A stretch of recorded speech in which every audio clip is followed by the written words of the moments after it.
morning. Hi, I'm Malcolm Nance. Welcome to Black Man Spy, U.S.-Iran Warcast, day 45, or day number 4 of the ceasefire, which, as you recall, is only supposed to go for 14 days. So we are going to be counting down in a couple of days. We're going to be counting down to the potential restart of the U.S.-Iran war should ceasefire negotiations not go anywhere. And based on where we are this morning, I'm pretty sure we can start that they are not going anywhere.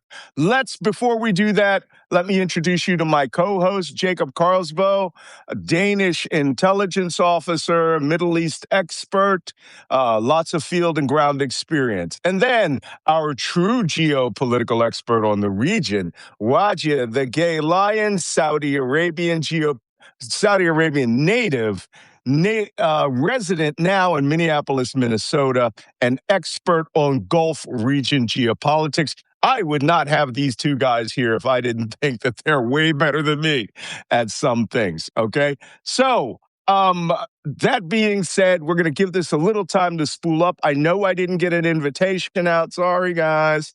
But, it went out anyway. So once we hit 1,000 people, we will start getting into the meat. So first off, coffee mugs. What do we got in the coffee mugs department? I went lame because I had to run. And you've got that's Italian, right? Your Italian mug. And what is that from? What's Tivoli this? or someplace? What is that? No. You What gotta is put it this closer. building? The UN? What's this building? That's the UN in New York City. Isn't that nice? You're lucky if that A thing's United Nations mug. You'll be lucky if that served building on is the there. UN Security Council. I've also you been a did? fine diplomat. Oh, well, that's one of you. Because I can tell you, the problem is stay where you are because the Americans are not hiring diplomats. That is very, very clear. They would be completely hostile to you. Completely hostile. Wait, somebody said that they bought the New York City ceramic coffee cup from Amazon. All right, look, I'm pumping up the sales. There's a movement amongst the right-wing magosphere, which Trump has entertained, to order the United Nations to be shut down and to get rid of everybody. And to tell you the truth, this came from where everything comes from in Trump land. A Tom Clancy novel. Not joking. So these guys, when I was young and I read Tom Clancy novels, I didn't understand the politics in between it. It was all about, using fighter jets and going out and changing things with Jack Ryan and, fighting terrorists.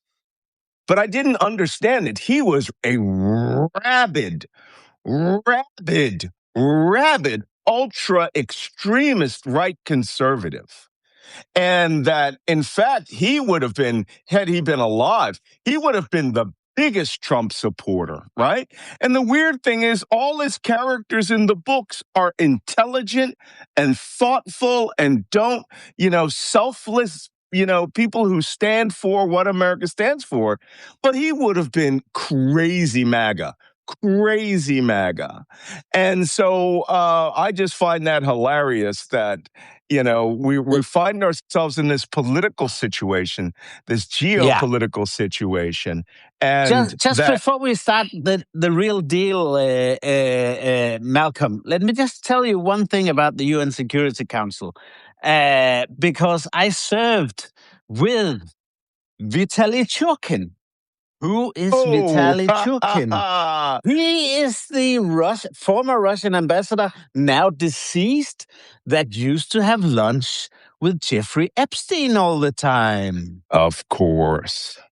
And suddenly, he had a heart failure.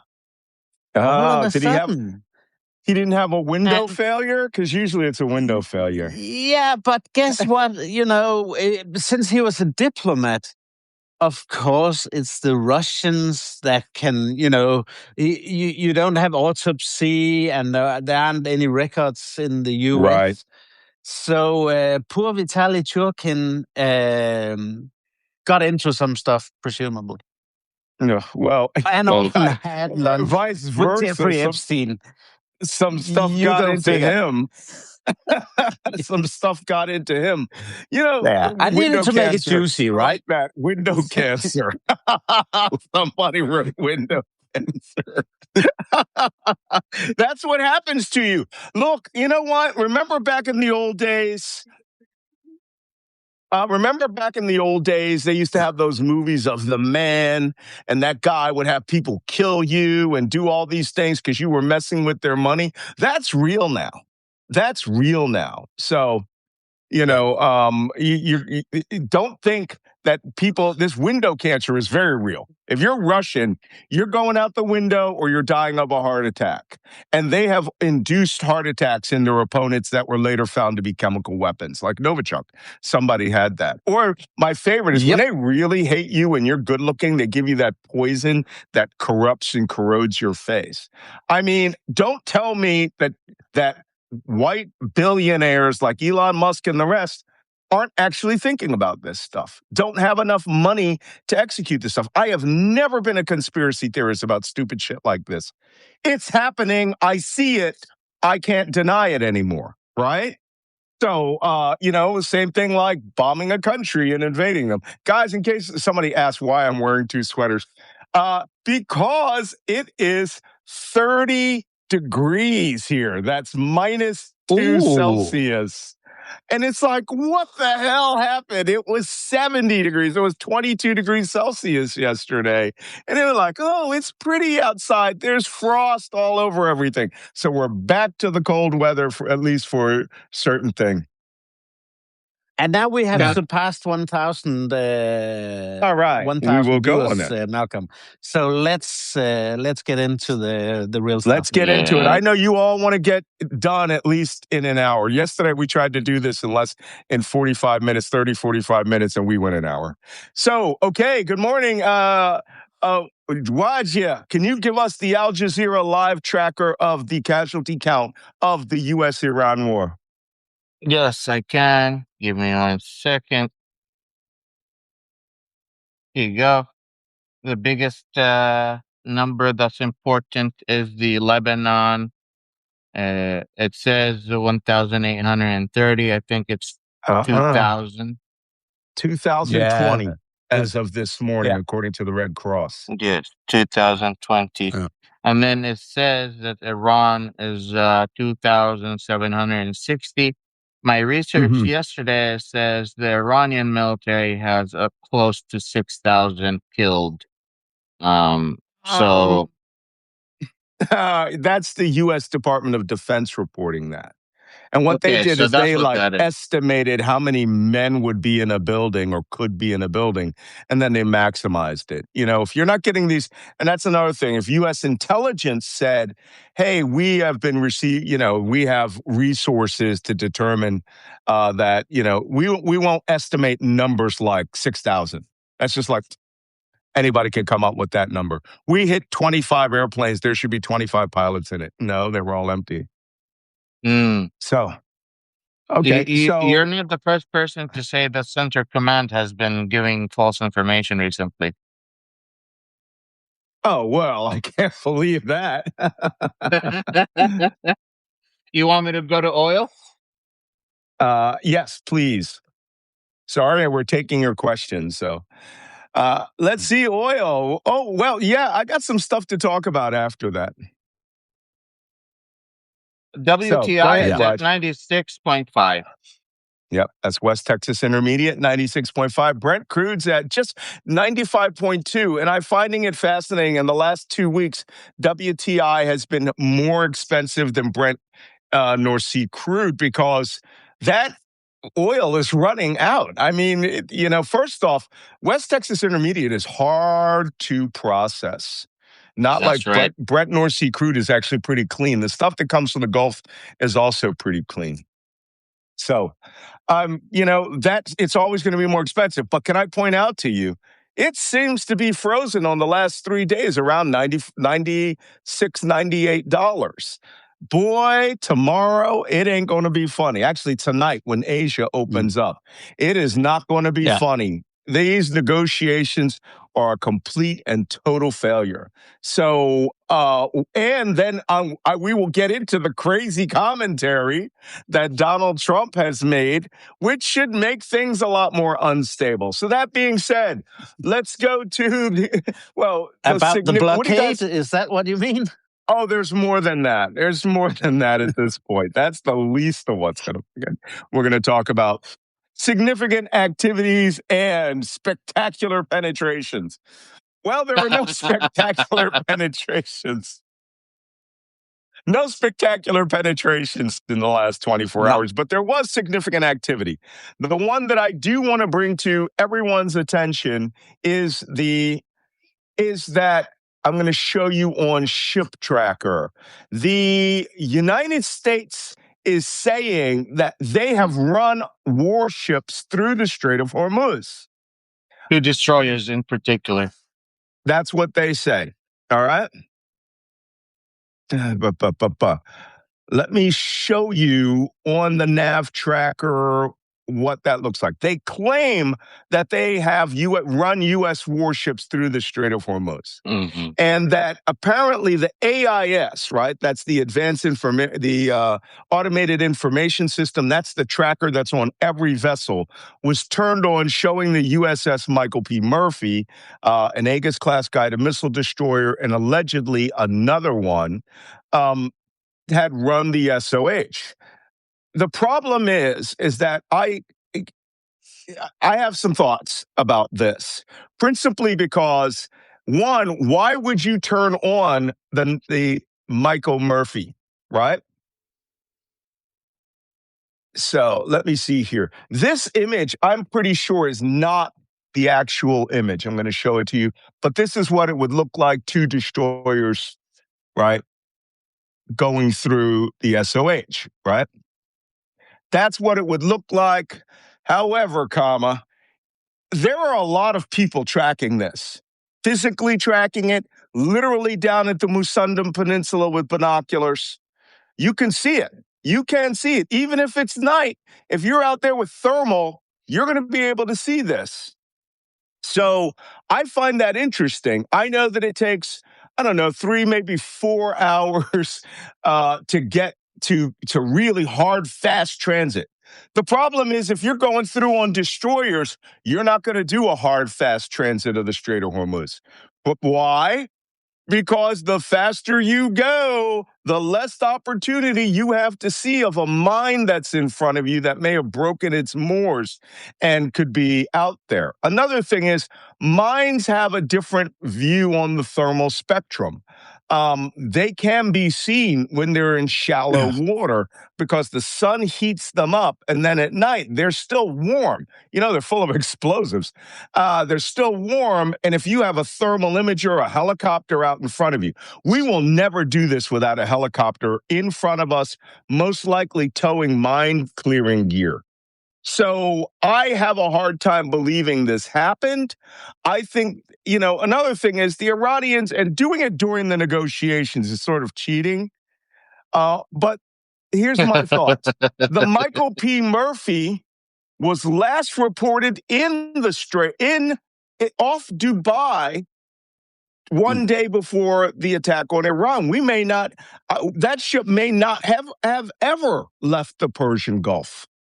Right? And we started scrubbing all the ships that were in Commander Strike Group Task Force, the aircraft carrier task force, the Lincoln, and we did not see the Michael P. Murphy there.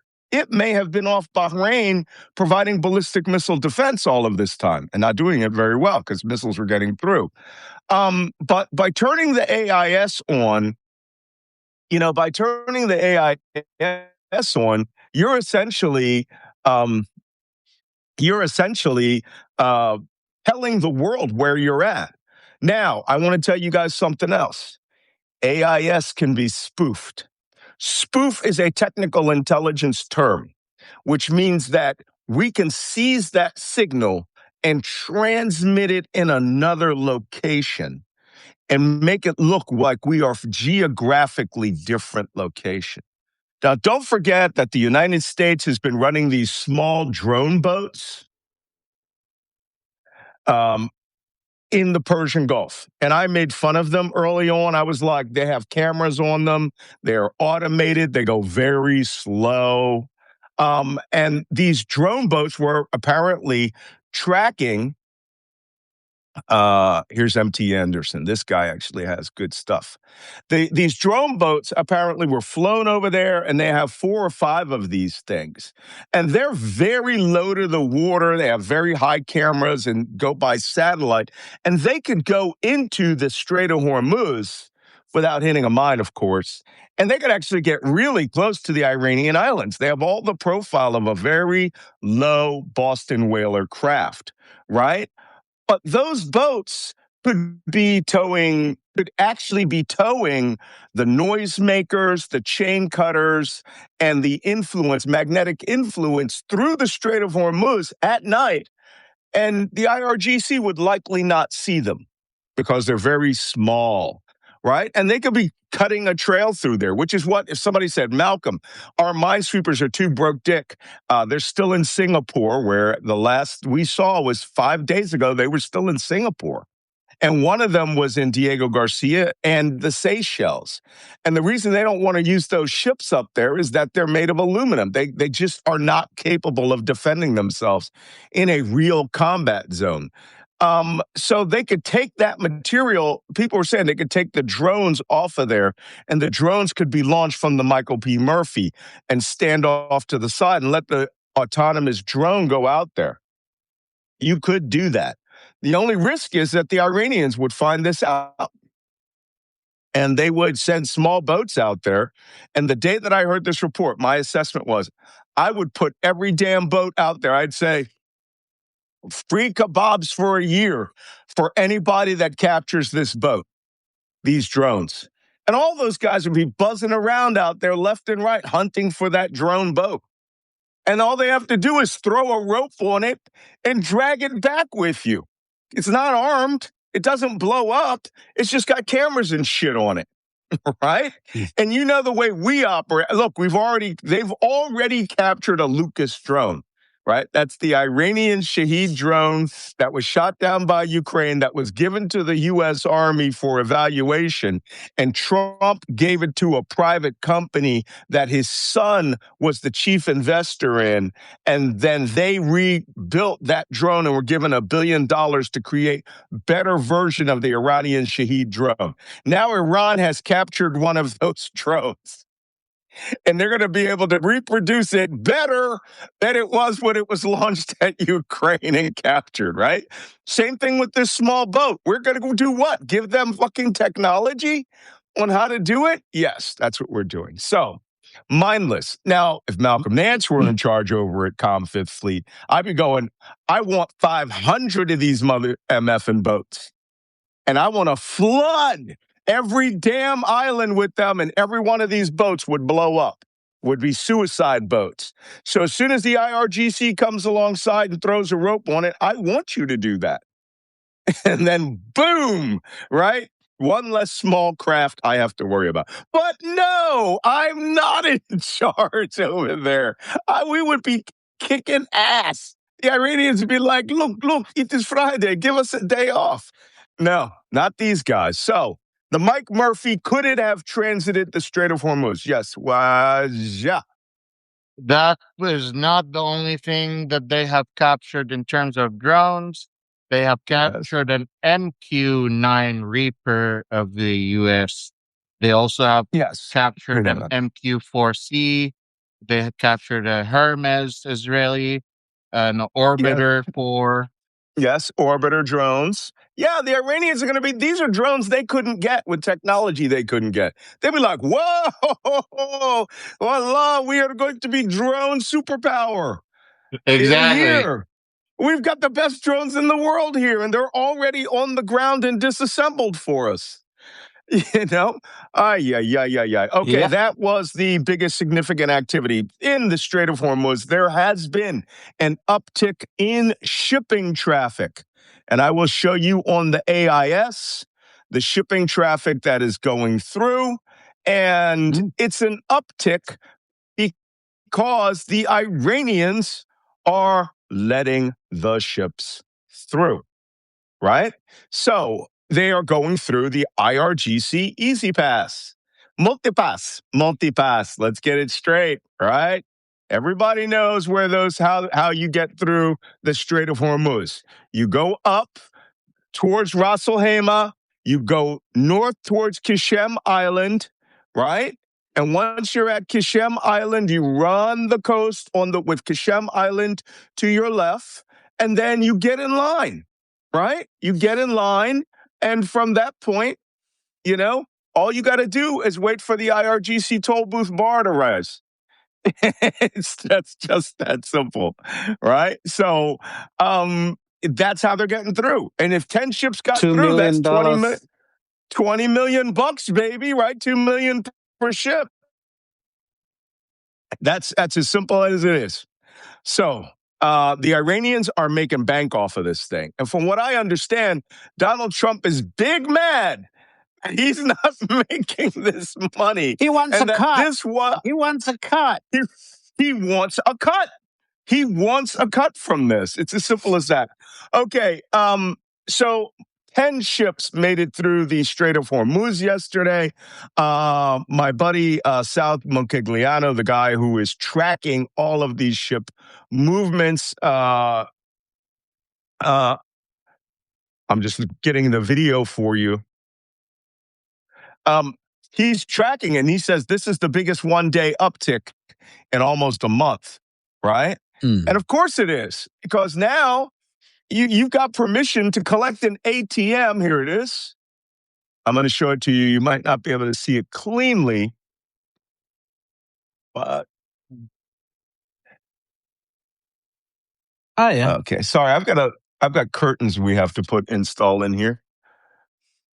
This is the multipass lane. This is the leaving multipass lane. You see ships coming up, going in, coming up, going in. Now ships are going up, coming in. We had not seen that before. Vessels are entering the SOH using the multipass lane.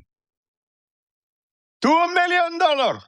Come in. Welcome. Welcome. They're not accepting US dollars, though. They're not accepting US dollars. No. But they are accepting Trump coin. So I drafted that up as a joke, and it actually came true. And they're doing it that's an embarrassment. They know that eventually will be a story. Okay. Now, people are asking me, how did the Mike Murphy get in? I'm going to show you if the Mike Murphy did transit. I personally think that the AIS traffic was an actual spoof.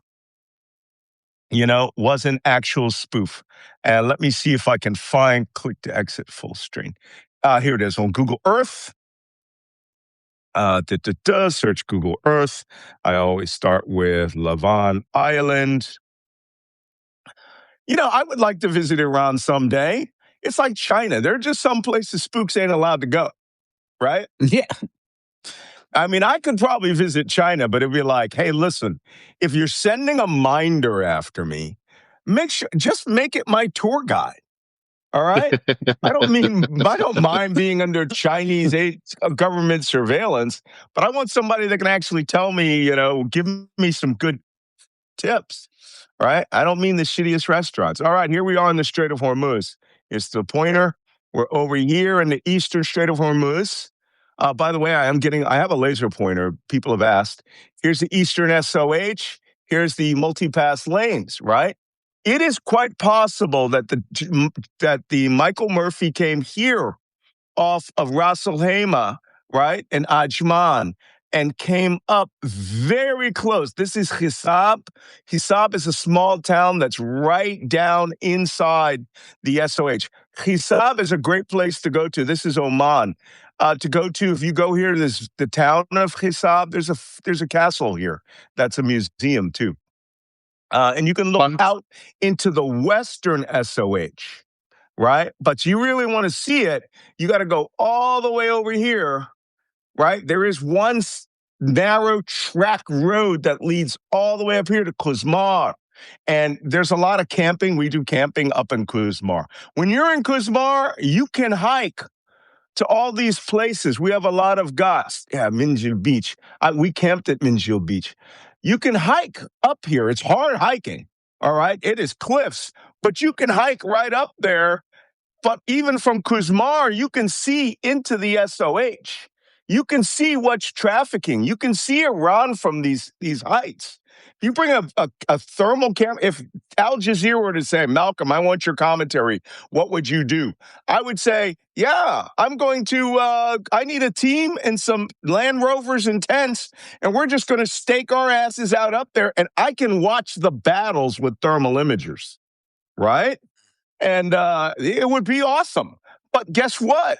The Iranians only have to sit over here on the east side in beach chairs from cafes and watch this, right?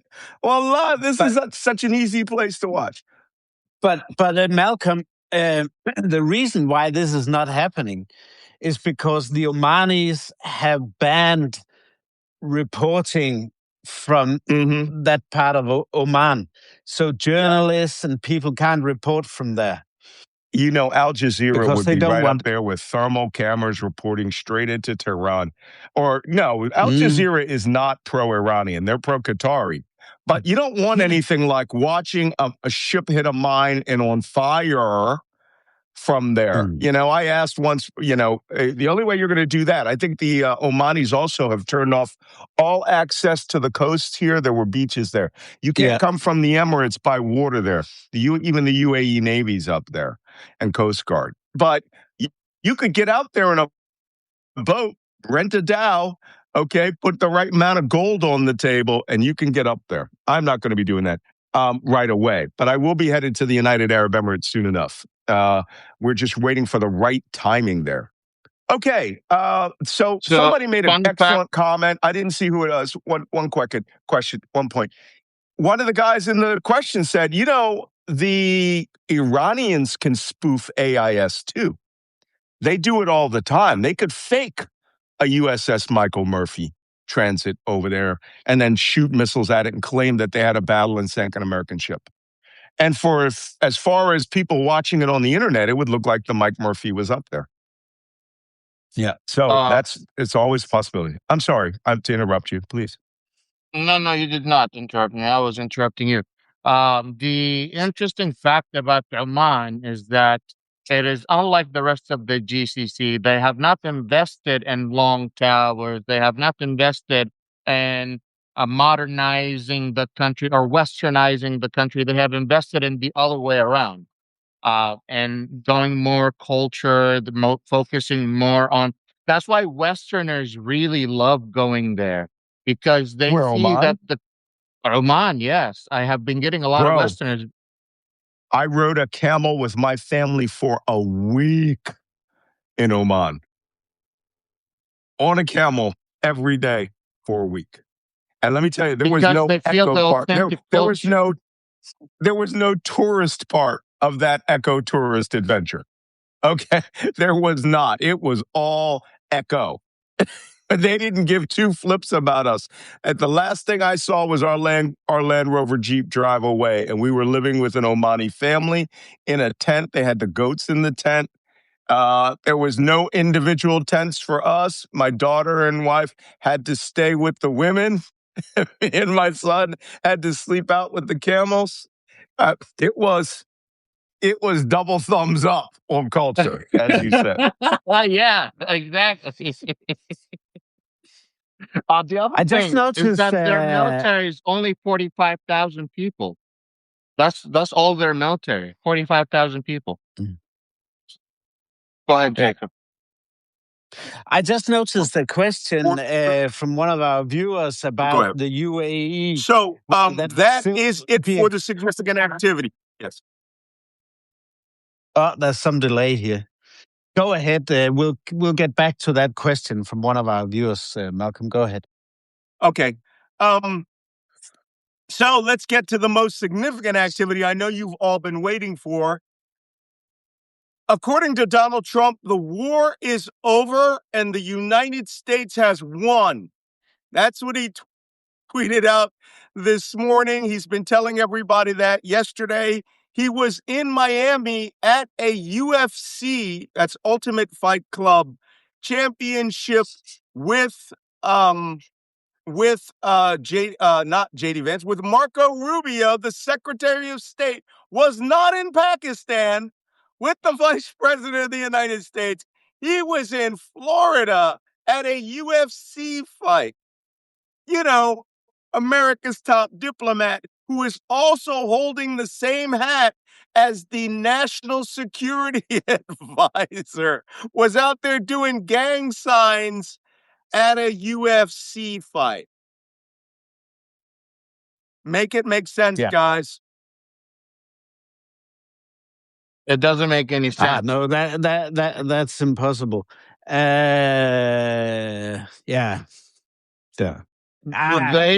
issue like here all is this that shit. you got a wannabe, a strong man that has been dismissing all the U.S. Constitution to put everything on for his own benefit, where his own family have been gambling and betting on the war based on insider information. And the White House had to send a mass email for the rest of the White House not to use classified information to go bet on a goddamn war. Mm-hmm. Yep. Yeah. Oh, the stupidity. So, the biggest news of the day is this. JD Vance went to Islamabad for 2 days to act as principal negotiator to bring the ceasefire to a permanent agreement to end the war. It failed. Yeah. He left last night. He left yesterday from Islamabad. No agreement on nothing. And apparently, a couple of sticking points occurred in there. I'm trying to confirm one of them. I've only seen two sources. They were both, one was Iranian and one was Pakistani. I haven't seen it confirmed by anybody in U.S. media, but the Iranians have stated very clearly from Foreign Minister Arachi, the Strait of Hormuz will not open because of the ceasefire. It will open only once there is a permanent peace plan. That's comprehensive agreement. A comprehensive agreement that will end the war. Yes, Wajeeh. A legally binding agreement, they said, that the United States will no longer attack Iran. So that means that they want not only the agreement to pass through the White House, they want it to pass through the U.S. Congress. And that is very, very important. They want a treaty. They want a treaty.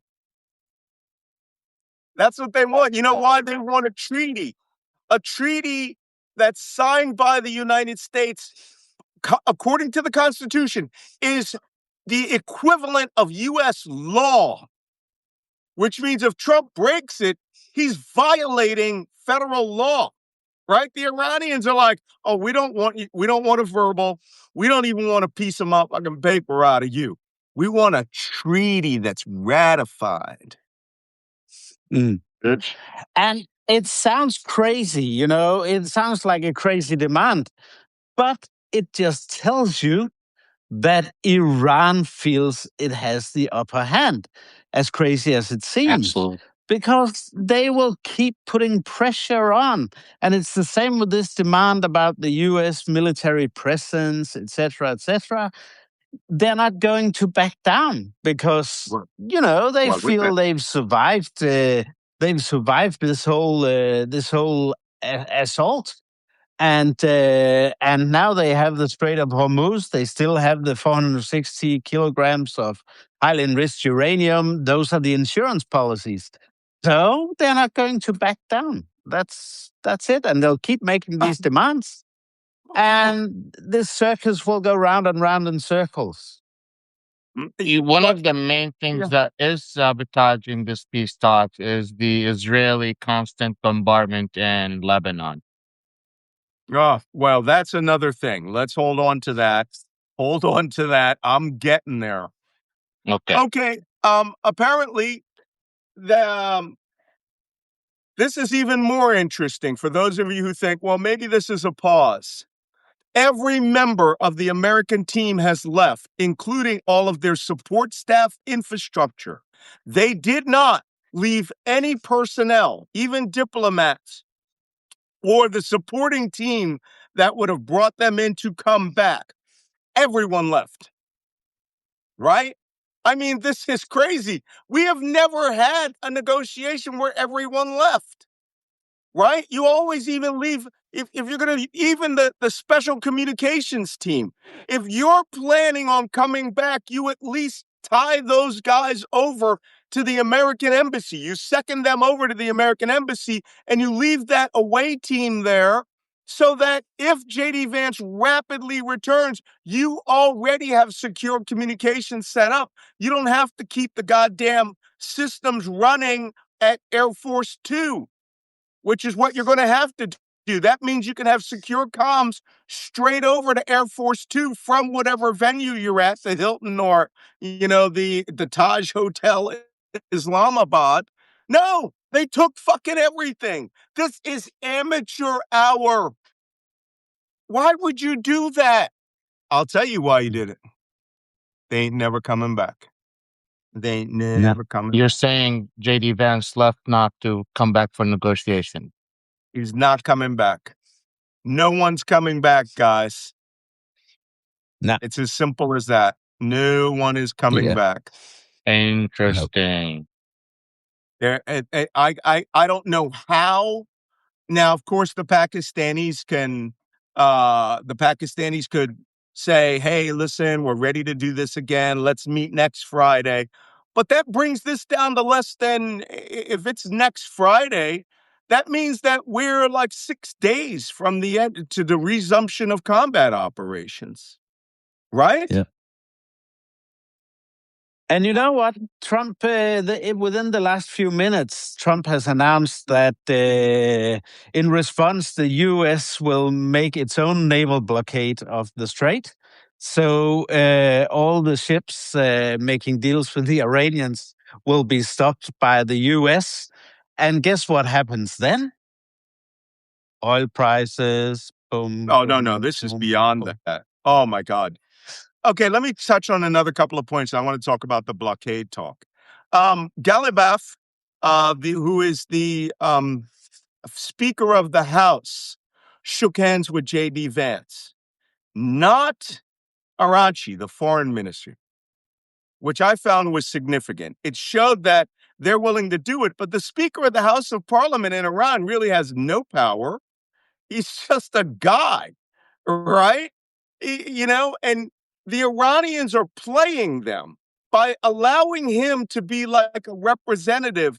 They're making it look like Galibaf has the authority of like Mike Johnson, who is the number 3 person in the chain of succession in the United States: president, vice president, Speaker of the House. And Iran's parliament is not even run by them, right? Iran is run by the Supreme Council, the IRGC. And this guy, because he's got a suit, okay, halas, he's got a suit. Great. I think that's wonderful that he wears a suit. But J.D. Vance is shaking hands like this is the guy. I want to put that also into context, that there was a Washington Post op-ed yesterday written by a guy named Mark Thiessen, who I have a history with. Okay, this guy is a radical, crazy white extremist. I mean, he's this big, tall, fat guy, not fat, but he's, like all those Republicans, he's a Stay Puft Marshmallow, okay? And and this guy couldn't take a slap, much less a punch, right? He'd cry like a little girl. And my history with him is that way back in the old days when I was involved deeply in the debate on waterboarding, Mark and I actually did or spoke to some very famous people about waterboarding. I was on television all the time. He wrote to me and asked me to waterboard him so that he could prove it works. And after 45 minutes of me telling him, listen, dude, you do not want this. We are good at this fucking game, and I will make you pay. A good waterboarder will just make your life miserable because it comes from hostility. It doesn't come from good faith. So he convinced me in the end. He was such a dick that I said, okay, that's it. I'll waterboard you. You're like, I'm going to do it. I'll waterboard you. I said, but I'm just going to tell you in advance what I'm going to make you do. I will make you swear that you don't believe any of the things you believe in. I will make you swear that you are a liberal, that you're just faking all of this, that you believe in Pride March and all these things. I said, I will make you confess to these things. Right? Because that's what the device does, right? It makes you say things that you don't want to say. You're not supposed to say. Right? And he goes, well, I don't want to do it now. This is because you're too hostile. I go, bro, the people that would be doing this are hostile. Right? And I said, I didn't even have to waterboard you to show you it works. You confessed. Right? So this guy writes an op-ed in the Washington Post yesterday asking Trump to restart the war, only this time really bomb everybody. Right? Wait. Bomb everybody. Destroy the country, he says. Here's my favorite. And as soon as they're done in Islamabad, murder all the guys that we were just negotiating with to show that we're serious. I swear I was thinking maybe they would do this today. Today I was thinking that before I didn't even hear about the news. But but listen, the big news is that Trump has announced a naval blockade. Yeah, and that naval blockade. Well, that's what I'm saying. That's what this is the important stuff. He's not hinted. He's announced it while you've been talking.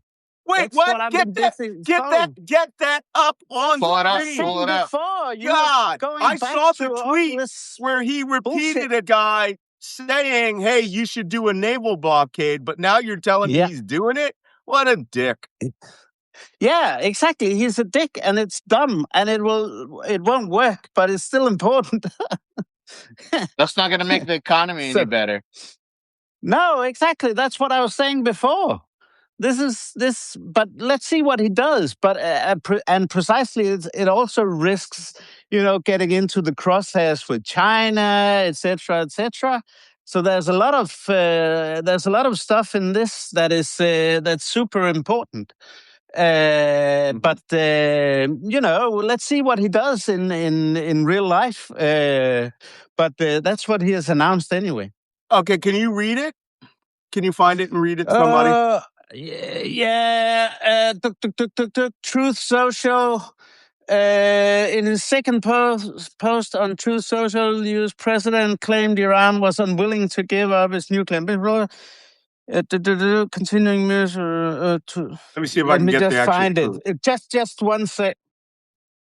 This is about nuclear weapons. Yeah, 40 minutes ago. Here it is. I got it.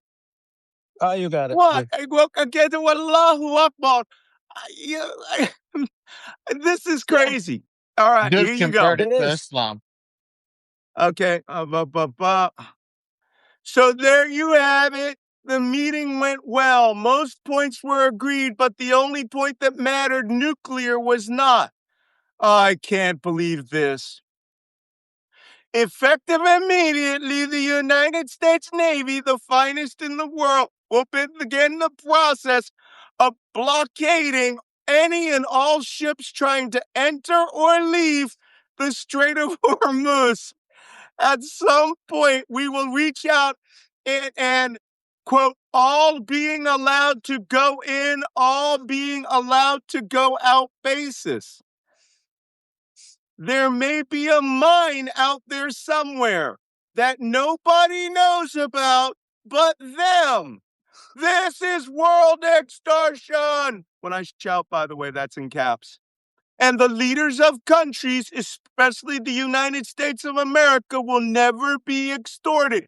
Bitch, 1805, we got our ass extorted by the Bey of Tripoli and ended up paying him for 10 years after the Barbary Wars. So it's been done, okay? Yeah. That history aside, hold on, let me finish. No one who pays an illegal toll will have safe passage on the high seas. We will, are we going to do fucking piracy? We will also begin destroying the mines the Iranians laid in the straits. Any Iranian who fires on us or at peaceful vessels will be blown to hell. Help me. Oh no, we shouldn't I'm laugh. This is, appealing to but okay. everyone. Jesus, Muhammad, Buddha, everyone. I have to cover all my bets on this one. Okay. I'm not finished. There's more. Iran knows better than anyone how to end this situation, which has already devastated their country. Their navy is gone. Their air force is gone. Their anti-aircraft and radar are useless. Khomeini and most of their leaders are all dead, except for that other Khomeini. All because of their nuclear ambition. The blockade will begin shortly. Other countries will be involved in this blockade. Iran will not be allowed to profit off this illegal act of extortion. They want money. And more importantly, they want nuclear. There's got to be another. There's got to be a fucking nuclear. There's got to be another down one there. all cap. Malcolm, you gotta make it to the final all cap. I'm not finished. It's not that. Additionally, we are fully locked and loaded. Shush. Additionally, at the appropriate moment, we are. Wait, stop, light. Additionally, and at the appropriate moment, we are fully locked and loaded. And our military will finish up the little that is left of Iran. President Donald J. Trump. BJT. Oh, yeah. I can't breathe. You guys talk. Yeah. Oh, anyway, so we have to brace ourselves for more of this madness. And as we said initially, even before this became clear, the oil prices are going to shoot up tomorrow. Holy and shit, are they gonna... as we've said on numerous occasions on this podcast over the last 45 days, when Trump is in a hole, he keeps digging. What are they? What is Pam on Archer always says this? Pam always says, "Holy shit balls." That's where we are. We are at a holy shit balls moment. And if I can quote another Pam who is helping me, there's not enough French 75s in the world for this. Right? I am going to my Iranian cup now because this is what Khomeini. First off, they're crying, laughing just as much as I am. And now they're going, okay, here's our response. Yeah. Yeah. That was delicious. That was delicious. Holy shitballs. Trump lost his goddamn mind. Yeah. This war has been very successful. We have not lost any soldiers. We have dropped down the oil barrels of oil to $50 a barrel. We have not lost any high advanced technology to the Iranians. In fact, we stole their technology. We were able to take 500 kilos of highly enriched uranium from them. We have accomplished all the goals that no president has accomplished. President Trump is the strongest president in the U.S. history. Please just give him an award and let him end this goddamn war. It's a total and comprehensive defeat of Iran. Wajeeh, you've heard him say it. A total and comprehensive defeat. It's just like, goddamn, like we have in Saudi Arabia, when someone is always acting, so strong, we tell them, yes, yes, you're so strong. You're so strong. Just, just leave. Get the Yes, fuck you out are of here. the best, Donald. Oh, you are so good. Oh, this is Melania talk, right? Every time she talks like that, she gets like $20 million, in my humble opinion, right? Allegedly. But it's mind-boggling. It's insanity. I keep saying this, that this is mental illness disguised as foreign policy. Mental illness disguised as foreign policy, right? Yeah. Wallah, Tamir, من جد Gafwa. والله. Yeah. Okay, this is where I gotta go, right? Yeah. Hilwa.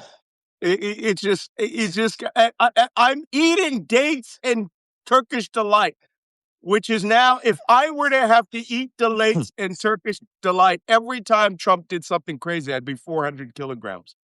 Oh my God. And I shouldn't be here. I can't believe, and of course it happens coffee. live during I this should show. have a calming mint tea. Calming mint tea and some dates. That would be About better the for this UN. moment. About Anyway. the UN. Mark my word. Trump, if he could, he would turn it into office building or apartment buildings and name it the Trump UN. Yeah, exactly. But anyway, where does this take us for tomorrow? What's going to happen? I think this is going to be a real shit show. The markets, Malcolm, as you said, in Asia are going Oh my to react God, tonight. I can't even imagine what the markets are going to be tomorrow. Can't even imagine what the markets will be tomorrow. Nah. It's going to be, okay, first off, I'm making a prediction right now. Right now, I'm gonna call this shit right now. West Texas Intermediate crude, $120 tomorrow. I could see that. No question. Okay, gonna do say you what? guys understand what he means by blockade? He means no ships will go in, no ships going to Iran. No ships will be allowed out past the Easy Pass. I have a question. When a Chinese tanker crosses the Iranian multi-pass toll booth, right? What are they going to do? Are we going to seize Chinese tankers and their oil? Are we going to seize? Can I point out to you? Pakistan gets 27% of its oil from Iran. All the oil India is getting right now comes from Iran. We cut a deal for that. Mm-hmm. It's going to be very interesting to see what Trump will really do. Yeah. What is he intending to do? All those ships can do is this. I'm going to tell you what they're going to do. They're going to get on Channel 16 International Bridge to Bridge, and they're going to say, merchant ship, this is United States Navy warship.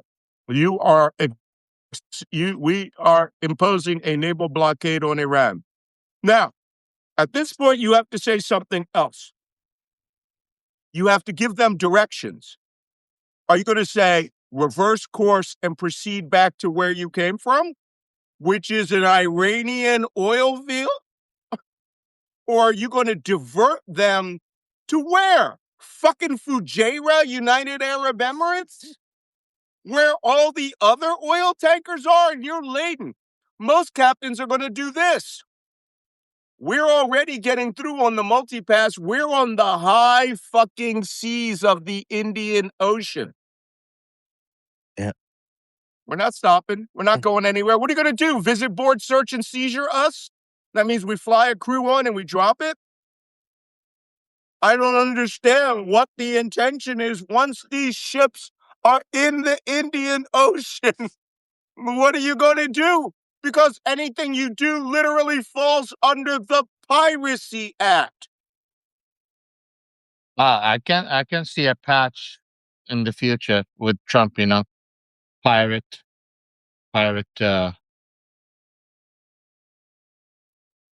Yeah. Okay. Is that where we're going? It's going to be interesting. It's going to be interesting to see what comes out of it. I know. Yeah. It's going. Interesting is not the word. Okay. No. This is Trump saying, "I am going to do to the Strait of Hormuz what the Iranians did to the Strait of Hormuz." Yeah. And now I intend to make it so fucking dangerous, no one other than ships run by China and all the rest. Oh, by the way, those ships aren't sanctioned anymore. No one will be able to go out. It's like having a dry river and then adding a dam. Yeah. It is. But no, it's no. It's the other way around. It's somebody built a dam, and you're going to say, "Well, I'm gonna build a dam too, right in front of your dam." It's crazy. It's even worse than a dry river. A dam downstream from your dam. Yeah, it's crazy. But anyway, the reason why I call it interesting is because I'm in my diplomatic mood today. I'm in my diplomatic mood today, Malcolm. That's why I said it was interesting. So, yeah.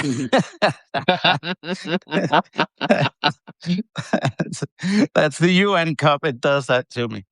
Anyway. Well, this story is so effing crazy. All right. There is another component of this story we need to talk about. There is reporting that in the middle of the negotiations, Benjamin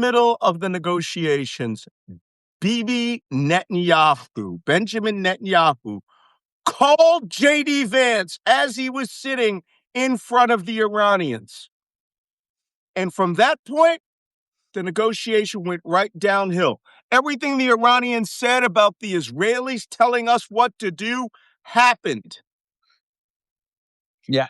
And reportedly, one of the sticking points that the Americans brought up, I'm still waiting for confirmation from a non-Western, from a more reputable source.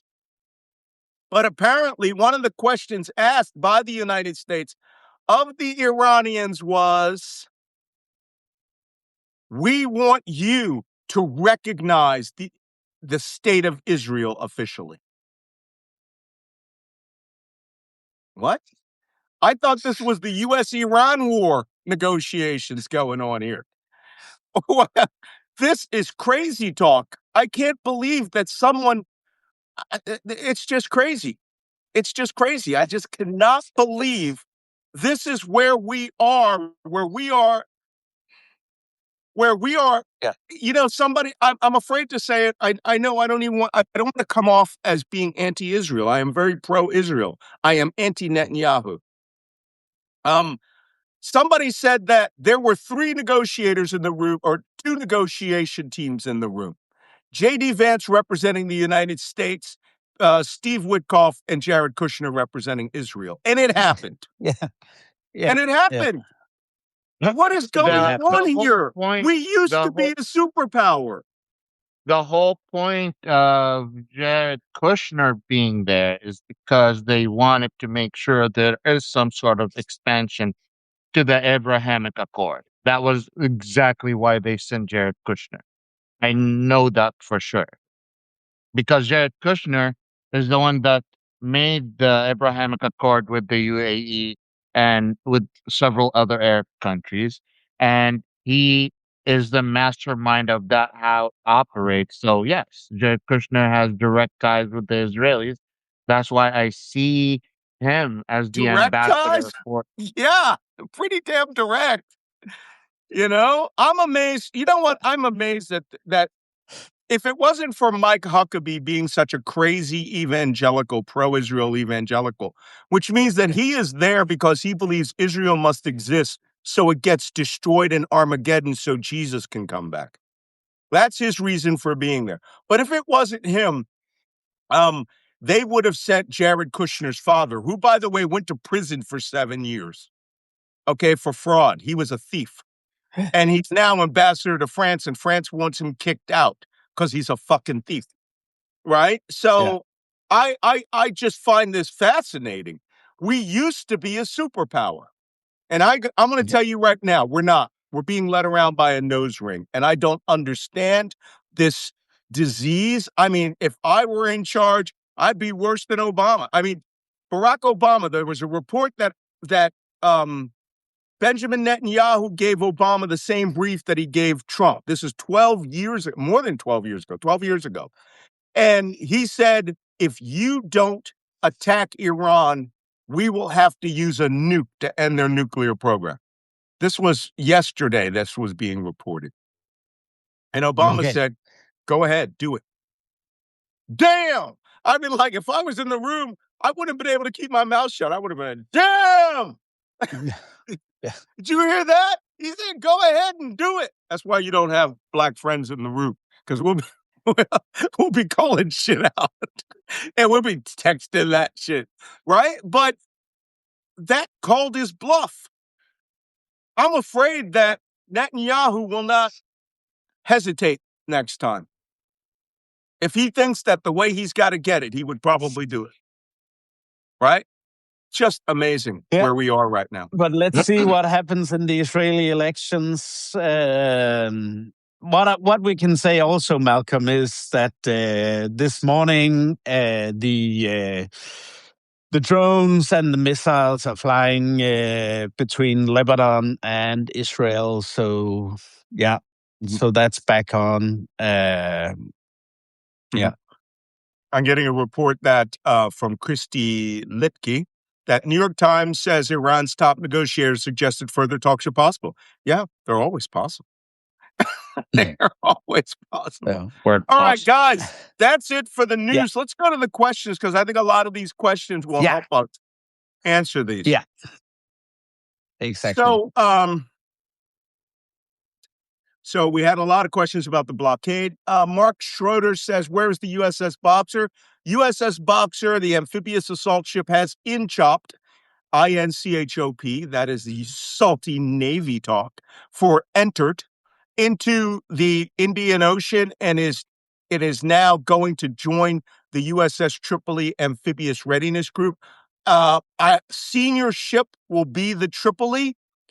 And I don't know who the task force commander is, but it will most likely be they will probably send a Commodore to take part of that amphibious group, or they will promote the captain in charge as the head of the amphibious task force. Or they may fly an admiral out to take charge of this, or senior commander, Fifth Fleet staffer. But once they are together, that is 2 helicopter carriers, 4 amphibious docks that have all the amphibious lift. That is a total of 5,000 Marines, but of shooting and Marines, it's still only less than 2,000 shooty Marines. Many of these Marines are part of the air wing, fly helicopters, transport maintenance helicopters, and that sort of thing. So, Hugh Culleton just asked, what's the ETA on Israel going Samson, right? That's them using a nuclear weapon. Well, we talked about that. I don't know. What do you think? MJ62 Bravo says, what do you think about Trump threatening China? He can threaten all day because guess what? Yeah. Chinese ships ain't getting stopped. And if they do, I have an opinion about that. I suspect you will see China. I said this, remember, in the first week, I said China could end this war. And the name of that article was on Substack. You can look it up, called Enter the Dragon. the Chinese could send their own warships to the Persian Gulf and start escorting their fuel. And the Not U.S. ain't only going to do a that, damn thing about it.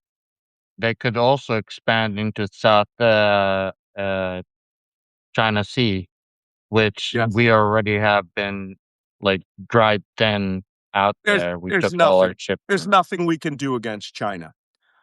Jacqueline Rooney says, is there any chance they might send some adults to negotiate next time? Not a chance. Not a chance. That's an easy one. That's an easy one. Great Won't happen. question. Oh, I've eaten all of my Turkish delight. That's how bad things have gotten. I got to go for a run now to get rid of. Sean says Marco Rubio looked plastered last night at the UFC game. He might have been. I'd be drunk as hell if I had to be Secretary of State for Donald Trump. He's literally wearing a shoe twice as his size because Trump gave it to him as a gift. So David says, have any fertilizer ships gone through the strait? Estimates of how many deaths will occur due to fertilizer, tens of millions. Why would Iran want to contribute to famine in that parts of the world that are not partners with the U.S. in the war? Because they don't make money off of fertilizer transfers. That comes from the Gulf states, unless new contracts come out. Most of the ships that have come out are container ships because they paid the multipass bribe. That's what's Iran going is on. known as the basket, the fruit and vegetable basket for the Middle East. So even if the Middle East don't want to do trade with them, they're forced to because that's where they get their food from. Yep. And obviously, also, the thing is, Iran, it's the same with the bombardment of the Gulf states, etc., etc. Iran will just sit back and say, we didn't start this. It's not our fault. We know everything can get through, but it's in self-defense. That's what they'll go back to. And I'm not saying this is right, but due to the way Trump has acted in this war, that's what will happen. So another question was, can two people ask about vertical launch refueling replenishment? Can the United States reload those vertical launchers at sea? Yes, they can. We use a system called TRAM, which is transfer reload, a transfer reload ammunition module, right? Which is a system that comes over from our weapons ships, our ammunition ships. It brings the vertical launchers over. We have these vertical launchers that shoot missiles straight up, called the Mark 41 vertical launch system. They can take out the empty pods, put in the new pods. We can do that at sea. Debbie Gonzalez asks, is the multipass lane clear of mines? Absolutely is, because it is in Iranian waters. Yeah. Let me see. Does the United States have enough ships in place to blockade? No, but they do have enough ships to get in the way when those ships come out of Iranian waters, right? Mark Schroeder says France should send the guillotine to the Americans as a 250th birthday gift. Oh, man, that is terrible. That reminds me of that old French French Revolution song that is about the guillotine. So don't forget, though, people who wanted the guillotine during the French Revolution all suffered under the guillotine. I'm looking at you, Robespierre. Okay, that is the last question. We have gone over 10 minutes. I think tomorrow will be a lot more exciting. Everybody needs to be here tomorrow. I may be moving from here to another site, so I may be reporting back in Canada. I'll see. I've got a lot of stuff going on. But tomorrow, I suspect oil prices, your gas prices aren't going down anytime soon. I expect the stock market to pretty much implode. We were hearing early on that it was 2 to 3 weeks before a market collapse at these prices. And now this is a guarantee unless Trump completely folds. What do you think, Jake? Yeah, well, Exactly. I think this is true. And just an important piece of info here. I won't be in tomorrow. I'm at a conference that I must attend tomorrow afternoon, Danish time. So I can't make it, unfortunately, but I'll be keeping an eye on everything. And then I'm back on Tuesday with you two. Okay, Wajeeh, he's always out welcome. wheeling and dealing. He's Yeah. always out wheeling and dealing, and I know he's like the only defense analyst in Denmark. I'm the Danish camel trader here. So yeah. No, you're the advisor on camel trades. And I know what you're saying. Don't be trading no camels with those guys, baby. They know what they're doing. Like I like to say, you're going to come out, the container will open, and instead of 100 camels, it'll be 100 donkeys with the word camel written on the side. So, all right. And I will keep everybody informed. If there's anything breaking news, we will do a special. So watch your email. But I hope right now that we are not in a shooting war again in a matter of hours over this blockade. The Americans could just try to run the strait in Iranian waters, and Iranians could make this very spicy for everybody. So with that, okay, see you all tomorrow. If you are watching on YouTube, by the way, be sure to follow on Substack. MalcolmNance.substack.com. You can follow Jacob and Wajeeh there also.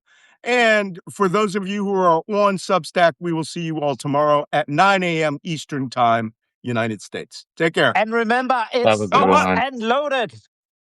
Yeah, be locked and loaded. All right, guys. See you tomorrow.